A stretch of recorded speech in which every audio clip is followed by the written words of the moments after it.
সহযোগিতা করবেন এবং আমরা ভবিষ্যতে আপনাদেরকে ডাকবো।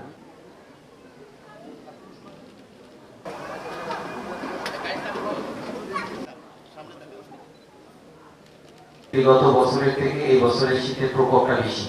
আমরা মনে করছি বাংলাদেশ পুলিশ সবসময় আইন শৃঙ্খলা রক্ষার কাজে নিয়োজিত থাকে। এর বাইরেও আমাদের কিছু মানবিক এবং কল্যাণমূলক কাজে অবদান রাখার সুযোগ রয়েছে এবং বাংলাদেশ পুলিশের প্রত্যেকটি ইউনিটি এই জাতীয় মহতি এবং কল্যাণকর কাজ করে থাকে। তো আপনারা সবাই জানেন যে পুনা একটি বাংলাদেশ পুলিশের একটি নারীদের সংগঠন, যেখানে মূলত বিভিন্ন ধরনের দেশের প্রান্তিক জনগণ এবং পিছিয়ে পড়া জনগণ এবং এর বাইরেও বিভিন্ন ধরনের জনকল্যাণমূলক সকল শ্রেণীর লোকের জন্য কাজ করে থাকে এবং এর বাইরে দেশের জনকল্যাণে বিভিন্ন ধরনের কার্যক্রম করে থাকে। এই ধারাবাহিকতায় পুনামের উদ্যোগে আজকে শীত বস্ত্র বিতরণের কর্মসূচি ঘোষণা করা হয়েছে। এই অনুষ্ঠানে জেলা পুলিশ সুপার হিসাবে আমি অত্যন্ত আনন্দিত এবং আমি মনে করি যে দেশের যারা পিছিয়ে পড়া জনগণ, প্রান্তিক জনগণ যারা শীতে কষ্ট করছে তাদের জন্য আমাদের কিছু করার সুযোগ রয়েছে। নতুন এবং ফিরে আসা গ্রাহকদের জন্য নগদে চলছে ক্যাশব্যাক সহ প্রতিদিন হাজারো উপহার জেতার সুযোগ। হবে আশা আর ফেরা সারপ্রাইজ সেরা।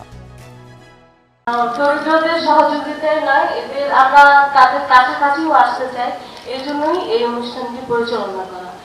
বাংলাদেশ পুলিশ সবসময় আইন শৃঙ্খলা রক্ষা করে না, তারা আরো অন্যান্য অনেক সেবামূলক দায়িত্ব গ্রহণ করে। আর বাংলাদেশ পুনা নারী কল্যাণ পুলিশ সমিতি এটা তারই একটি অংশ।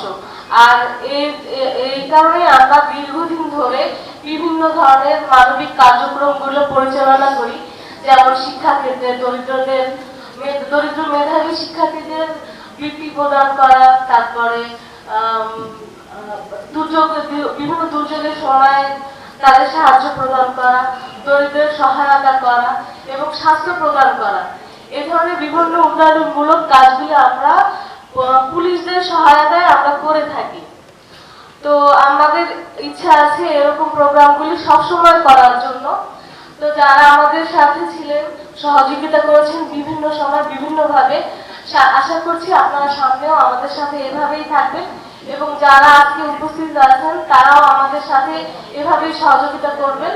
তাহলে আমরা আরো অনেক উন্নয়নমূলক কাজ করতে পারবো।